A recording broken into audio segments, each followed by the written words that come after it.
Pela ordem, senador Jorge. Pois não, senador Jorge Cajuru. Na sequência, o senador Alessandro Vieira. Sim, presidente. Presidente, amiga e minha referência, Elisiane Gama.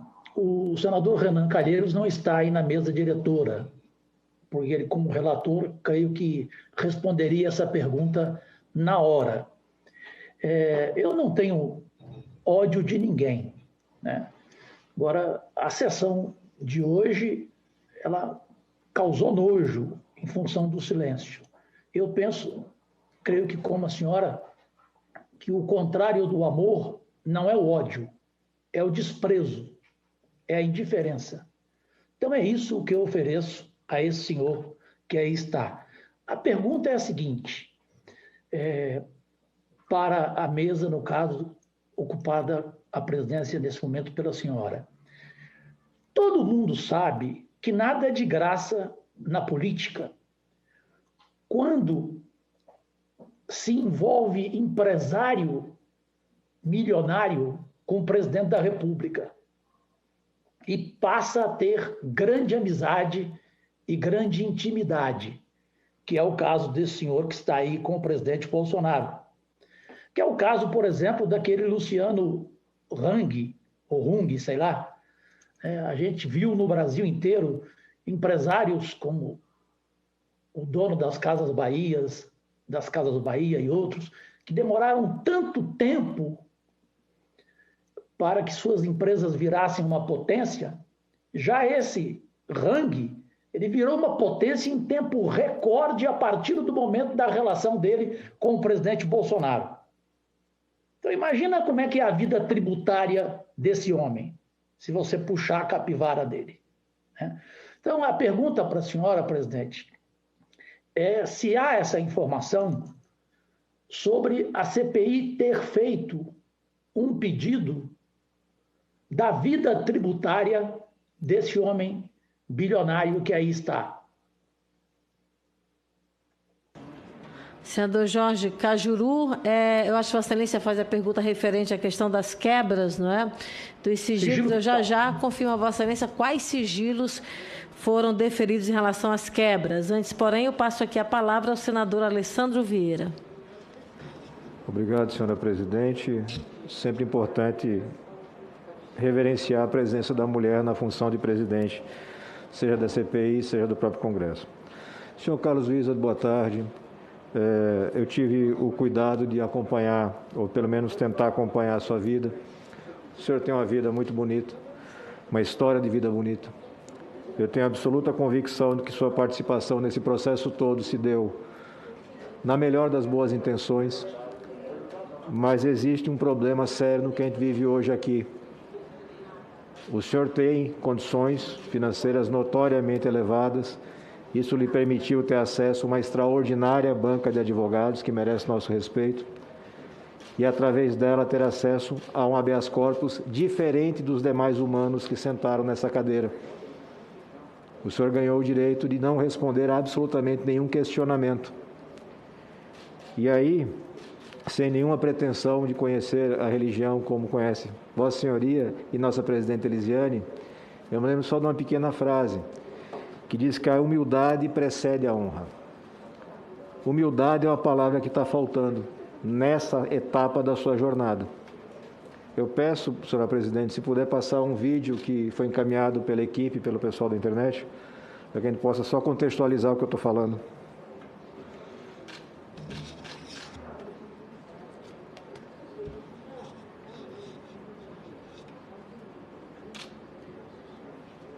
Enquanto organiza o vídeo, senador Alessandro Vieira, Vossa Excelência me permite responder aqui ao senador Cajuru, que faz a pergunta sobre as quebras, não é? Na verdade, sigilo telefônico, telemático, fiscal e bancário, de fato foi apresentado a esta CPI e deferido. Mas o advogado do Wizard acaba de informar de que o sigilo bancário e fiscal será entregue espontaneamente a esta CPI. Senador Alessandro Vieira. Aguardando apenas o vídeo, senhora presidente.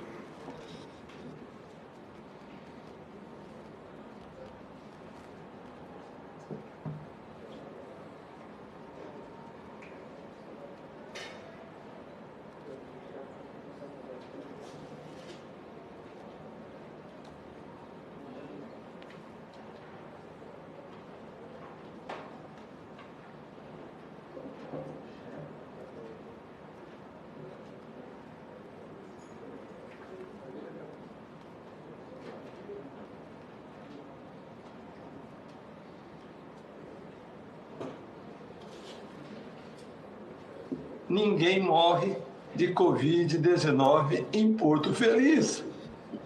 Está morrendo no Brasil inteiro, menos lá.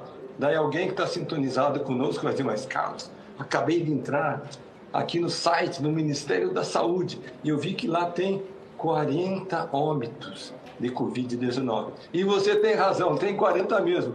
Mas sabe quem são esses 40? Aqueles que ficaram em casa e que não procuraram atendimento médico imediato. Esse vídeo contextualiza, senhor Carlos, o que eu mencionei. A absoluta falta de humildade. Em casa e que não procuraram atendimento médico imediato. Esse vídeo contextualiza, senhor Carlos, o que eu mencionei. A absoluta falta de humildade. O senhor seguramente imagina que o seu patrimônio lhe coloca numa condição suficiente de fazer troça, de fazer brincadeira com a vida das pessoas, dando uma recomendação que não corresponde àquilo que a ciência diz, baseada numa crença individual, baseada num processo que é de profunda vaidade e desrespeito ao ser humano. Essa postura é incompatível com a vida que eu li. E eu acredito que a vida que eu li é verdadeira.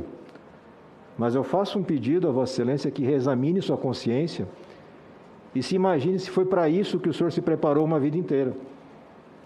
Para chegar num momento desse, diante do Brasil, no Senado da República, e não ter a capacidade de se manifestar para explicar e defender a sua posição, que eu repito, eu acredito que foi sempre na melhor das boas intenções, mas eivada de desconhecimento, desrespeito, dentro de um governo que também em si é eivado de desconhecimento, ignorância, desrespeito. Se o Brasil tivesse seguido, senhor Carlos Wizard, apenas o padrão de conduta do resto do mundo, nós teríamos centenas de milhares de mortes a menos. Não é nada além disso. Se tivesse o Brasil seguido aquilo que o resto do mundo fez, nós teríamos salvado centenas de milhares de vidas. Eu tenho certeza que essa é a sua intenção, tenho certeza. Mas lhe faltou humildade, lhe faltou respeito pela vida dos outros, e o senhor pode ter certeza que o seu patrimônio, a sua condição e a sua história lhe asseguram o melhor assessoramento jurídico, tenho certeza que a melhor proteção em todos os tribunais. Mas também tenho certeza que o tribunal que mais lhe importa não leva em consideração patrimônio, leva em consideração exemplo de vida. E nessa quadra, o seu exemplo foi o pior possível. Não vou lhe constranger de lhe perguntar alguma coisa para lhe fazer mecanicamente repetir o mesmo que já disse. Mas deixe esse apelo, reflita, não era para isso que o senhor se colocou na vida. Obrigado, senhora presidente. Muito obrigada, senador Alessandro Vieira. Vamos então passar aqui a palavra ao senador Fabiano Contarato pelo remoto. Vossa Excelência está online? Não está, né? Vamos então passar a palavra. A senadora Soraya pede para ser a última. Senador Simone Tebet. Nosso vice-presidente. Se a senadora Simone me permite, um minuto. É um rápido pela ordem. Todo minuto do mundo, presidente. Serei bem breve, presidente, até porque quero ter o maior prazer em ouvir a senadora Simone Tebet.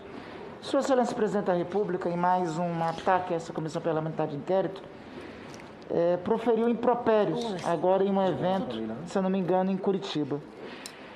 Causa espécie estranheza, senadora Simone, o Presidente da República insistir nos ataques a essa Comissão Parlamentar de Inquérito e 5 dias após os irmãos Miranda terem prestado depoimento a essa Comissão Parlamentar de Inquérito, a essa CPI, ele não ter dito nada em relação a estes. O que essa Comissão Parlamentar de Inquérito quer é saber do senhor Presidente da República e saber do governo qual a responsabilidade que tem nesta fraude, por exemplo, de 2 bilhões de reais em vacinas. O que essa CPI quer é assegurar vacina a todos os brasileiros, vacinas essas que foram omitidas pelo Presidente da República, e vacinas sem superfaturamento e sem esquema. Eu só, em nome da CPI, considerei importante, mais uma vez, e acho lamentável, mas eu considerei importante, mais uma vez, responder às agressões gratuitas do senhor Presidente. O senhor Presidente deveria se inspirar, já que a gente citou tanto a Bíblia hoje, aqui, no versículo que ele mais aprecia e mais cita. conhecereis a verdade e a verdade vos libertará. E a verdade vos libertará. Muito bem lembrado, senador Randolph. Com a palavra, o senador Fabiano Contarato, que não está online. Então, com a palavra, a senadora Simone Tebet, nossa líder da bancada feminina. Obrigada, presidente Elisiane. É uma honra muito grande falar nessa CPI, tendo Vossa Excelência presidente dessa comissão tão importante para o Brasil. Eu pergunto antes a Vossa Excelência se o depoimento dado pelo Dr. Wizard foi feito por escrito e vai ser anexado ao processo da comissão. Sim, você fala primeiro. Você está perguntando Sim, as apresentações iniciais. Vossa Excelência permite que eu responda? Não, ele só pode dizer sim ou não, não tem problema. Eu não vou perguntar mais nada para ele. Pode ficar tranquilo, doutor Wizard. Eu não venho para. Eu não vou vir para, de forma alguma, colocá-lo em constrangimento. Eu gostaria apenas de saber, porque tem uma frase que eu. Ele pode dizer sim ou não, se vai anexar. Não, é que ele está colocando, senadora, que só para tem auxiliar parte... Vossa Excelência, uma grande parte está escrito e a gente pode fornecer a Vossa Excelência, a Igreja, a comissão. Mas outra parte, eu gostaria ele falou de saber improviso. na parte onde ele fala exatamente da questão que ele não é da área, não tem experiência na parte de medicamentos, então ele não receitaria ou não pode receitar. Eu queria rememorar, porque eu realmente eu perdi um pouco as palavras. Eu acho que isso só o favorece, por isso que eu estou... Vossa Excelência conhece, eu como advogada não tenho interesse nenhum em constrangê-lo, né? Apenas aqui fazer. E a parte também em que ele fala que a imunidade de rebanho escapa ao seu conhecimento, isso só favorece o depoente. Eu queria saber se foi isso mesmo que eu ouvi. Senador, agradeço o seu depoimento nesse sentido e eu posso te entregar essa comissão a parte escrita. Uhum. Então, foi realmente isso que foi colocado, né? Assim, sim, senhora. Que a imunidade de rebanho seria um termo que escapa ao seu conhecimento e que também, em função de não entender, não sei se você não falou medicina, eu que estou falando, né, de medicamentos. Eu falei da área da saúde. Na área da saúde, então, que não poderia estar prescrevendo medicamentos. Tá certo. Não tem nenhuma pegadinha no processo. Obrigada. Bom, senhora presidente, o depoente avoca o seu direito de permanecer calado. Está munido debaixo de braço de um HC, e nós temos que respeitar. Eu já havia feito uma indagação ao presidente Omar Aziz se não seria o caso de transformá-lo de novo de investigado em testemunha, para que no momento oportuno, se precisássemos trazer aqui qualquer esclarecimento, se ele pudesse vir, e com isso, obviamente, nós não teríamos mais nenhum direito sobre quebra de sigilo, mas também é uma forma também de contribuir com quem iria contribuir com essa comissão. Então, deixo esse apelo à comissão, também para reflexão do advogado. Eu sei que o senhor tem o direito de permanecer calado, mas nós temos a obrigação de falar. O ouvido agora é do senhor e a fala é minha. Eu confesso assim que fiquei um pouco na dúvida, por isso que eu gostaria realmente que o senhor tivesse assim a oportunidade de poder responder minimamente algumas das questões que não comprometessem a linha de defesa do seu advogado, para que eu pudesse definir exatamente quem é o personagem e quem é a pessoa. Porque eu entendo um pouco como é que funciona a política, como é que é o assédio das teses, das ideias e das ideologias. O senhor veio de uma família muito humilde. E eu quero encontrar aí a pessoa do senhor Wizard. Para mim, a pessoa do senhor Wizard é aquele filho de um caminhoneiro que disse exatamente que aprendeu os princípios que aprendeu com seu saudoso pai, com seu pai ainda vivo, embora já de idade, que passou esses ensinamentos para os seus filhos, que seus filhos, a exemplo do senhor e de sua esposa, hoje são missionários. Então, quando o senhor fala que resolveu servir e quis ajudar na compra de vacinas e não quis financiar, nem ganhar em cima disso, diante desta pessoa, eu acredito que eu esteja, eu digo aqui com toda clareza que eu acredito no senhor. Eu acredito que a pessoa seja essa. O problema, senhor Wizard, é que no meio do processo, o senhor vir da iniciativa privada, o senhor, embora bem intencionado, ter se cercado de uma política hoje que infelizmente não é escrita com P maiúsculo, é uma política que infelizmente hoje é muito mais aficionada em posições ideológicas, não partidárias, né, com um governo infelizmente reacionário, autoritário, que não acredita e não aceita a voz do contraditório, mas apenas a voz de si mesmo, que rejeita a ciência, acaba por trazer pessoas de bem para próximos de si. Então, o que eu percebo é que eu vi um personagem nos vídeos e nos áudios e vejo uma pessoa. uma pessoa com a mais boa intenção. Porque não é possível alguém que fala em nome de Deus, que quer servir ao Senhor, não querer servir ao Brasil. Só que o senhor estava ou está equivocado nessa forma de servir ao Brasil, ficando calado ou tendo cometido certas impropérios, me desculpe, como cometeu. Eu sei que os holofotes, eu sei que muitas vezes no público a gente acaba se envolvendo porque está num grupo. A gente sabe o que é pertencer a uma tribo. Agora é o momento dessa redenção, é o momento de dizer exatamente o que o senhor disse aqui. Olha, eu não sou médico, eu não sou cientista, eu não posso falar de medicamentos. Eu não acredito, eu não sei o que é imunidade de rebanho. Então eu não posso pregar a imunidade de rebanho por contaminação e não por vacinação, que levou à morte.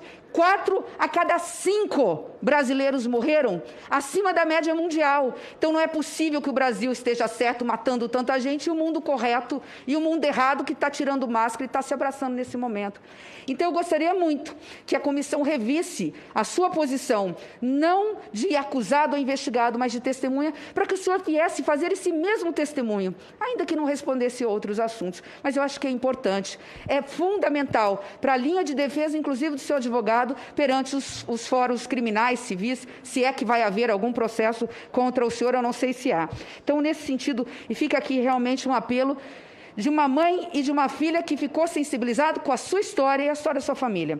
Eu não tenho, de nenhuma forma, condições de provocá-lo, depois de ouvi-lo falar de Deus, da Bíblia, sabendo que o senhor tem família em rede nacional, sabendo que o senhor vai ficar calado. Então, todas as perguntas que eu ia fazer, não são essas aqui, mas eu quero dizer que eu rasgo. Eu rasgo em referência à sua família, não em relação ao senhor, porque eu acho que o senhor está cometendo um grande equívoco em ficar calado. Mas, de qualquer forma, o senhor veio para trazer pelo menos uma luz para essa comissão. Quando nós falamos aqui em gabinete paralelo, nós temos que aqui, vou começar a falar, vice-presidente, senadora Elisiane, em gabinetes do governo federal. Existe o gabinete oficial, que é feito pelos ministérios, ali onde deveriam sair todas as documentações, as decisões do certo ou errado. Um gabinete paralelo, que é aquele de simpatizantes, que infelizmente de boa fé são contaminados por conceitos equivocados, reacionários, autoritários, que, repito, estão levando à morte milhares de cidadãos brasileiros, mas há algo mais. Há o gabinete do ódio, que é o das redes sociais, que depois que nós saímos daqui vamos estar todos contaminados. Essa rede do ódio é que decidiu formar no núcleo do gabinete paralelo uma ideia de que é preciso contaminar todo mundo, vamos deixar todo mundo se contaminar rapidamente para voltar ao mercado de trabalho, negando a ciência, negando a vacina, imputando a utilização de um remédio ineficaz porque não tem comprovação científica, dando uma falsa sensação de segurança para as pessoas. Agora eu estou falando aqui, eu vou dormir e vou estar com minha família. Quantos pais, quantos avós? Não estamos falando nem de pessoas, e já seria muito triste, da idade do seu querido pai. Nós estamos falando de jovens, nós estamos falando da massa de trabalhadores na faixa de 30, 40, 50 anos de idade. Então, esse gabinete do ódio imputou, de alguma forma, uma ideia dentro desse gabinete paralelo, que Vossa Senhoria, de alguma forma, fazia parte, de que era importante falar em cloroquina, que não era importante comprar vacinas. E aí, por fim, veio a constatação, por tudo que está aqui, já que o senhor se defendeu em relação àquele contrato, que eu até esqueço os nomes, porque são tantos nomes do laboratório lá da China, da CanSino, no valor de 5 bilhões de reais, numa dose de $17, que o senhor teria o nome sido envolvido, que agora parece-me que já foi retificado, aqui gerou o quê? Um gabinete da propina. Então, nós temos o gabinete oficial, nós temos o gabinete paralelo, nós temos o gabinete do ódio, e agora está muito claro que nós temos um gabinete da propina. E sabe como que ela surgiu, doutor Wizard? Baseado em cima da inocência de pessoas como o senhor, que acreditou nesse governo como eu acreditei. Baseado na boa índole, na vontade dos senhores de tantos de verem vacina no braço do povo brasileiro. Vou ajudar a comprar vacinas, as empresas privadas querem comprar vacinas para colocar de graça no Sistema Único de Saúde. Só que, enquanto isso, nós temos aqui, pelo menos já, de sexta-feira, essa comissão conseguiu arrancar o nome do líder do governo como estando no núcleo desse propinoduto. Nós estamos falando já de 3 vacinas, que sem comprovação científica de validade, sem autorização da Anvisa, uma já contratada antes de ter lei permitindo a contratação, superfaturada, com graves indícios de tráfico de influência, de prevaricação, de peculato, de corrupção ativa, de corrupção passiva, e como existem mais de 2 no meio, de organização criminosa. Nós estamos falando de uma primeira vacina no valor de 1,2 bilhão, onde foi oferecido, a princípio, nós vamos investigar, propina para alguém não delatar. O segundo, que é esse da Conciso, de 5,2 bilhões de reais, onde se fala de propina também, não sei quantos centavos de dólares por unidade. E, por fim, até a AstraZeneca, já regulamentada e que já está no Brasil, na mesma data da assinatura do contrato da Covaxin, teve um servidor de nome Roberto Dias, que foi exonerado pelo governo e que teria, nós estamos atrás das investigações, teria pedido, eu quero que o senhor escute bem, porque eu acho que nem o senhor tem esse patrimônio, $1 por dose. São 400 milhões de doses que foram oferecidas para o Brasil comprar. Nós estamos falando de uma propina, apenas para um núcleo desse governo, de 2 bilhões de reais. Então, por tudo isso, doutor Wizard, como eu disse, eu rasguei as perguntas porque eu não quero constrangê-lo. Eu quero, ao finalizar, dizer que eu mesmo respondo quem é a pessoa e quem é o personagem. Eu quero muito acreditar, e vou acreditar pelas palavras iniciais do senhor, foi por isso que eu perguntei se estava por escrito, que o personagem estava ali, que a pessoa humana, cristã, está aqui, que tem família.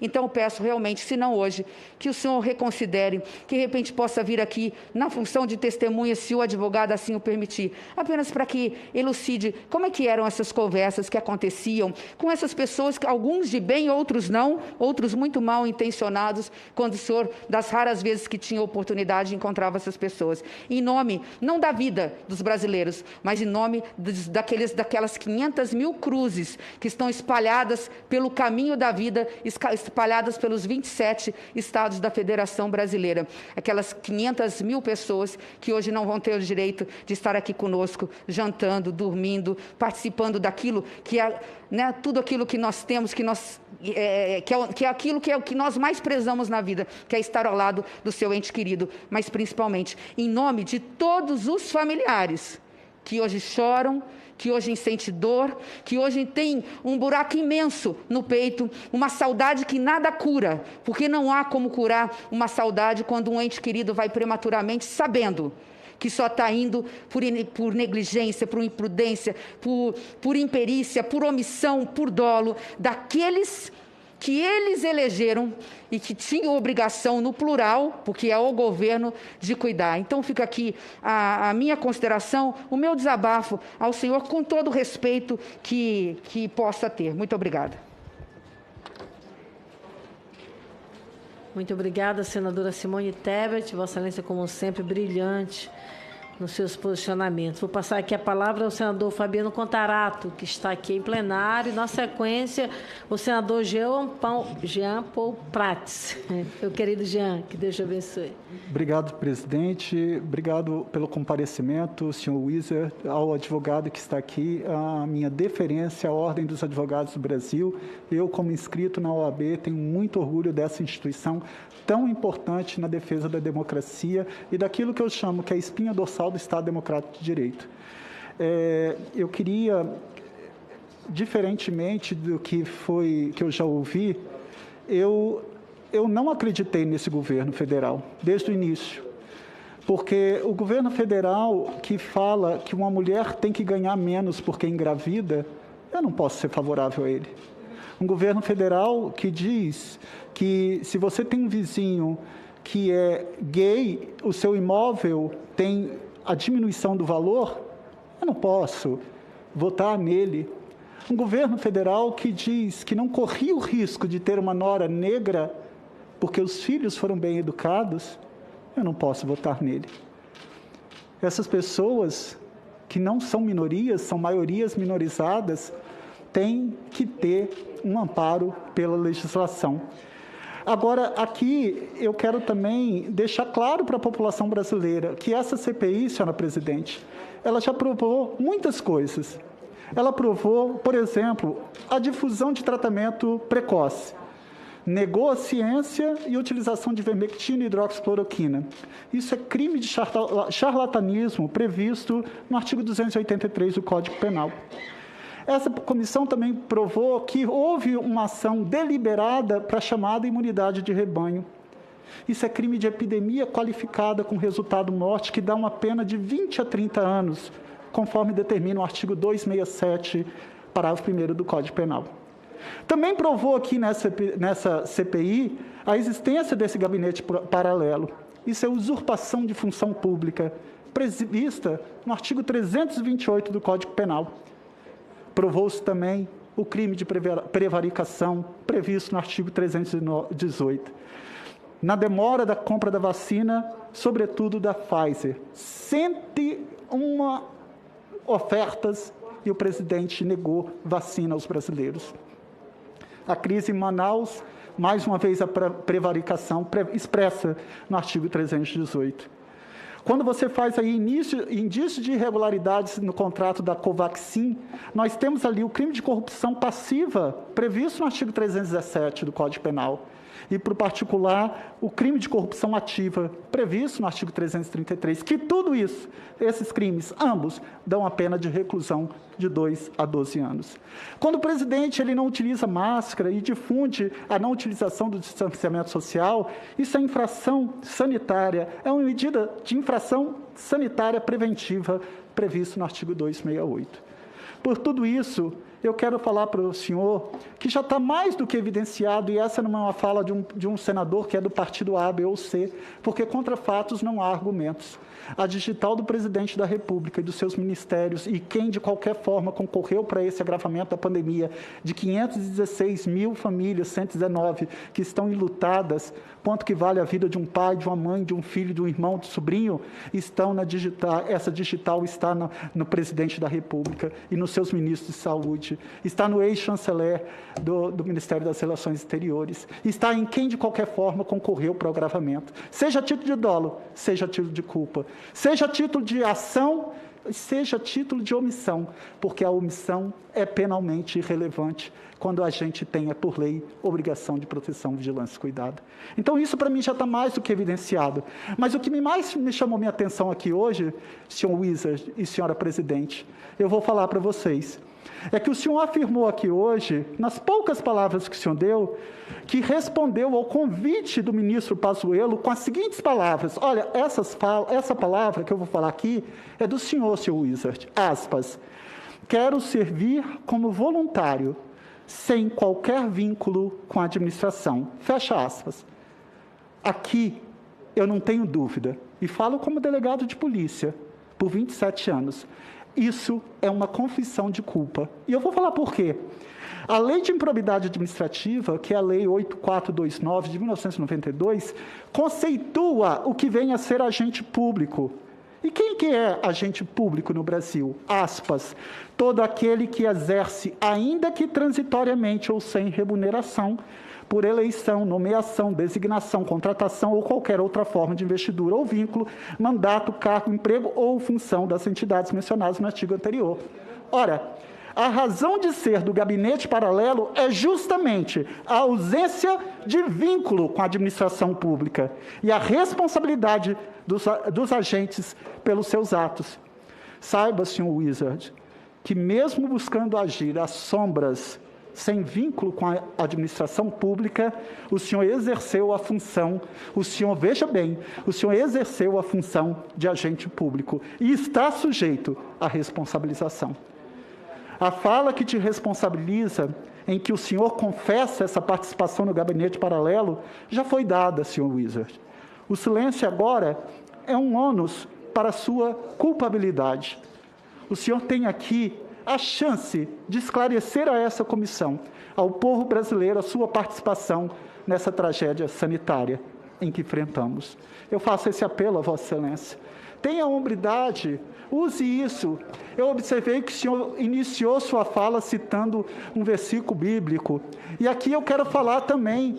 No mesmo instrumento eu vou falar, não como senador agora, aqui tão somente, mas também como um cristão, que em Lucas 21:15 diz: pois eu lhes darei palavras e sabedoria a quem nenhum dos seus adversários será capaz de resistir ou contradizer.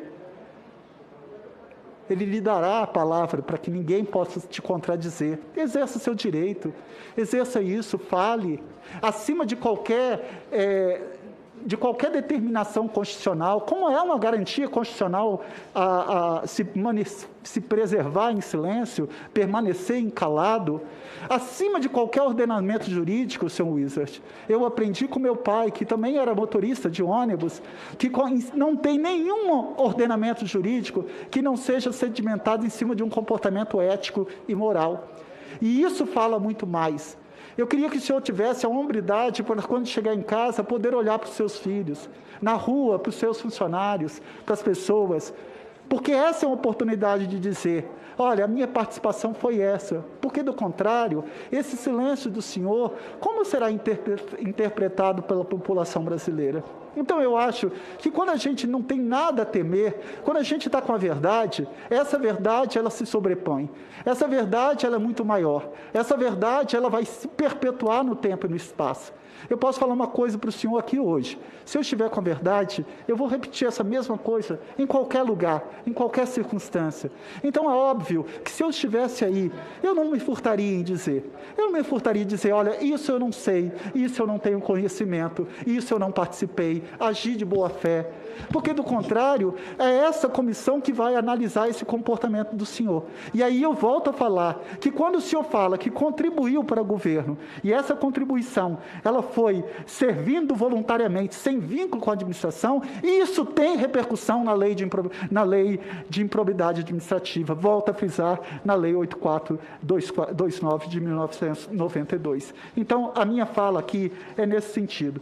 É, mais uma vez, sabendo que o senhor vai efetivamente continuar permanecendo calado, que é uma garantia constitucional. Mas eu volto a falar que não tem nenhum ordenamento jurídico, nenhum, nem mesmo a Constituição Federal, que seja sedimentada se não for em cima de um comportamento ético e moral. E o comportamento ético e moral é que nos proporciona a falar a verdade e doa quem doer. Eu sei que pode ser difícil, às vezes, estar sentado aqui, ser inquirido pelos colegas, senadores, senadoras, e ter essa serenidade de responder ou não responder. Claro que esse respeito nós temos que tratar todas as pessoas. Eu, por 27 anos como delegado, eu sempre tratei com respeito o pior, a pessoa que eu estava indiciando, porque eu aprendi que essa é a premissa constitucional. Então, é isso que eu almejo enquanto senador, que nós tenhamos efetivamente um Estado democrático de direito que se valorize as instituições, mas eu não posso deixar de fazer esse esclarecimento ao senhor, que veio com um versículo bíblico e que eu lhe digo que isso também tem como o senhor falar quando o senhor está diante da verdade, com esse comprometimento com a verdade, olhando para a sua família, para os seus filhos e assim sucessivamente. Então, eu vejo que o senhor pode, sim, ter um comportamento mais proativo, em defesa, como muito foi bem dito aqui, da população brasileira. Porque nós estamos falando aqui da violação do principal bem jurídico, que é a vida humana. Olha, eu aprendi isso no banco da faculdade, mas isso tem que ser dito a todo mundo, a todo momento, em qualquer lugar. Por que no Código Penal o abre alas vem nos crimes contra a vida? Porque o principal bem jurídico que tem que ser protegido é a vida humana. Então, está sendo agravada essa pandemia que está aqui, com 516 mil mortes, 119 pessoas que perderam a vida. Isso não tem dinheiro que pague. Isso não tem dinheiro que pague o luto dessas famílias. E não só delas, porque as pessoas que sobreviveram estão com sequelas irreparáveis. Mas nós não podemos deixar de reconhecer que esse governo acreditou na imunidade de rebanho, acreditou no tratamento precoce, difundiu a utilização de medicação sem nenhuma comprovação científica, nega a ciência e e é contra o distanciamento social, é contra a utilização de máscara, recusou 101 ofertas da Pfizer, e o mesmo governo que faz um contrato para Covaxin com 1000% acima daquele valor, sem autorização da Anvisa. É o governo que, a pretexto de retardar, sempre falou, olha, preciso da autorização da Anvisa, mas para essa específica, Covaxin, não houve a necessidade. E aí, quando eu vejo pessoas como o senhor, que fizeram parte, direta ou indiretamente, desse cenário dantesco, porque não há que se falar, como foi dito aqui, essa CPI provou que os ministros não tinham autonomia no Ministério da Saúde, porque existia ali a existência do gabinete paralelo. Isso é grave. Isso é usurpação de função pública. Isso tem que ser coibido. Agora, eu saio daqui hoje com minha consciência tranquila, como cidadão, como senador, de que eu vim aqui preparado para te inquirir, para te perguntar, para que o senhor tivesse a oportunidade de falar efetivamente qual foi a participação do senhor nesse cenário, quando teve o compromisso de participar, de servir como voluntário, como o senhor bem disse, sem qualquer vínculo com a administração pública. Eu não tenho dúvida que, para mim, isso é uma confissão de culpa, volto a frisar, porque a lei de improbidade administrativa ela é clara. Todo aquele que exerce, ainda que transitoriamente sem remuneração, ele é considerado agente público. E isso o senhor confessou aqui. E nessa simples confissão, o senhor tem a atribuição, que agora só vai ser analisada a culpabilidade como pressuposto de aplicação de pena para o cometimento da violação da lei de improbidade administrativa. Muito obrigado, senhora presidente. Obrigada, senador Fabiano Contarato. Vamos agora pelo remoto com o senador Jean Paul Prats, na sequência a nossa querida Soraya Tronic, que será a nossa última senadora a participar dessa oitiva. Senador Jean.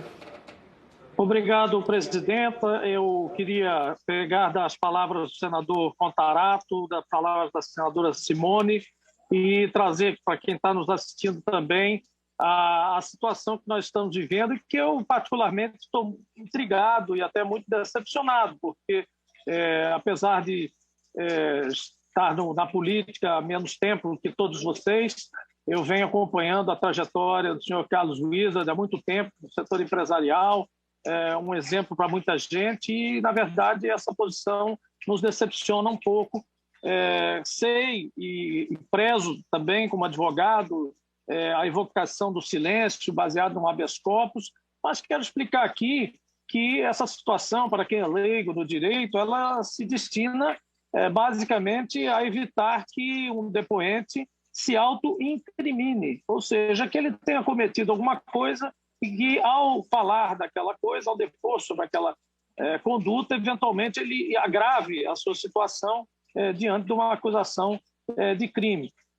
Nós estamos falando aqui de uma pessoa que já disse claramente que é responsável, foi colocado como responsável, isso em vídeos, com a cara, com a voz, inequivocamente do próprio depoente, responsável pelos grandes fornecedores, especialmente os estrangeiros, dito aqui num filme mostrado, e depois que foi, e isso também noticiado e oficializado, ocupou por um tempo pequeno, mas ocupou uma posição no governo onde, através dela, tentou alterar infrutíferamente os números e conceitos da pandemia, a tal ponto que nós até hoje somos o único país que ainda tem números oficiais dados por um consórcio de imprensa, que se reuniu naquela época para compensar a confusão que foi causada pela presença e pelas sugestões não só do senhor Carlos, como de outros em determinado momento que nós temos presentes na memória e registrados no noticiário vasto do país, tal a confusão que foi feita naquela época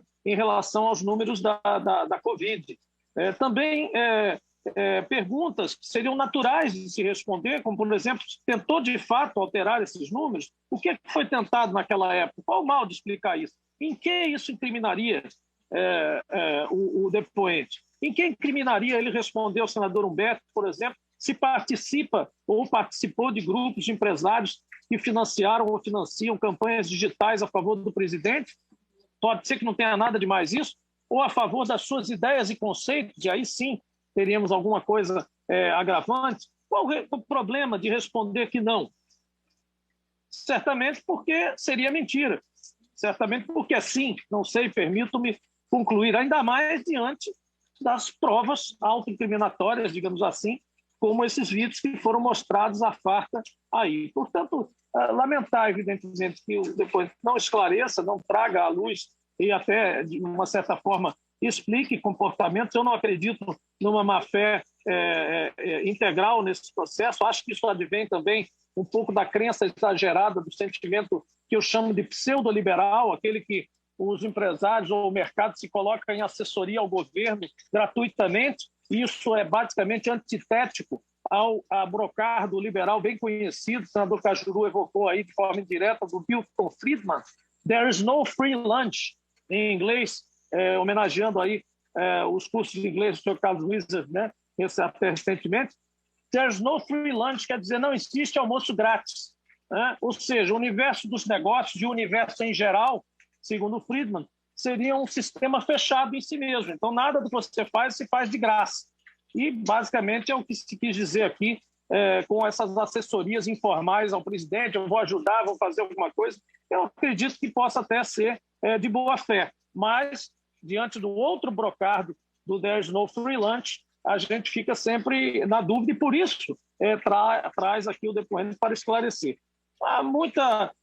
não temos muita abertura nem justificativa para considerar, deixar de considerar como verdadeiras e legítimas todas essas colocações públicas e atitudes, principalmente nas alegações ou sob alegações que seriam mal entendidos ou invencionistas ou colocadas fora de contexto. Está claro, todas as declarações são muito claras, não estão explicadas, estão no contexto devido da sua temporalidade. Enfim, eu quero apenas expressar, né, que diante de uma realidade onde nós, todos parlamentares, senadores, deputados, temos aí, de todos os matizes, destinado recursos, emendas, prioritariamente para a saúde, para a Covid, como disse o senador Alci, para cirurgias eletivas, para insumos, para a saúde em geral, porque as pessoas não deixaram de ficar doentes de outras coisas ou de terem necessidades médicas. Saudar o fato de que nós tenhamos conseguido realmente viabilizar essa CPI este ano. Porque enquanto a pandemia ainda mata 1.500 a 2.000 pessoas, ontem foi mais de 1.200, 1.900 pessoas de novo em 24 horas, né? A cada hora de trabalho desses senadores e senadoras aqui nesta CPI, estamos salvando vidas. Sabe como?